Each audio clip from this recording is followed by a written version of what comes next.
Guys আমি না কিছু কিছু নিউজ দেখলে বা শুনলে খুবই অবাক হই।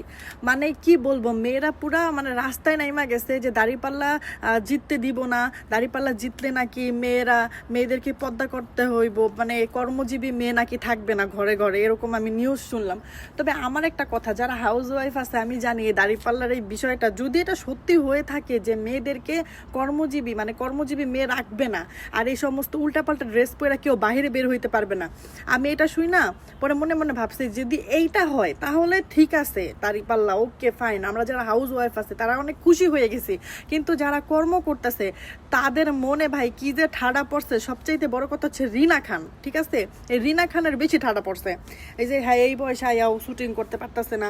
আমি এই রিনা খানের বয়সে ভাই আমার ড্রিমস আছে যে আমি পান খামু, কিন্তু হ্যাঁ এখন পর্যন্ত শুটিংয়ের জন্য পাগল হয়ে গেছে। যাই হোক, মানুষের লাইফে কি একটু মানে একটু আছে না ভাই, আমি এখনই বইলে উঠতে পারি না, উঠলে বইতে পারি না, মানে এই একটা অবস্থা। আর ওনার বয়স আইলে আমার আল্লাহ জানে মানে খুঁজা পাওয়াই যাইব না আমার মনে হয়। যাই হোক, মইরাও যেতে পারে, ঠিক নাই।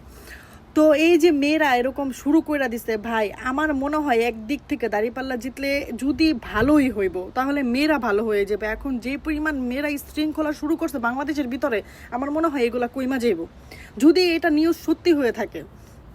এর জন্য দাঁড়িপাল্লারে আমি কয়েকদিন একটু সাপোর্ট করছিলাম। আর আমি এমনিতে ভোট মোড়ের বিষয়ে কিছু জানি না, ধানের শীষ বহুত আগে থেকে শুনাইছে, দাঁড়িপাল্লা হচ্ছে কয়েকদিন এই যে হবে বুঝি যখন থেকে তখন থেকে আর কি শুনতেছে এটাই।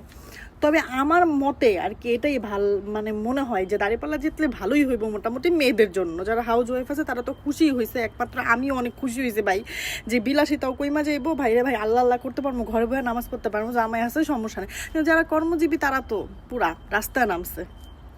দাঁড়িপাল্লা যদি না জিতে, যদি ধানের শীষ জিতে তাহলে আরো বেশি রাস্তায় নামতে পারবা।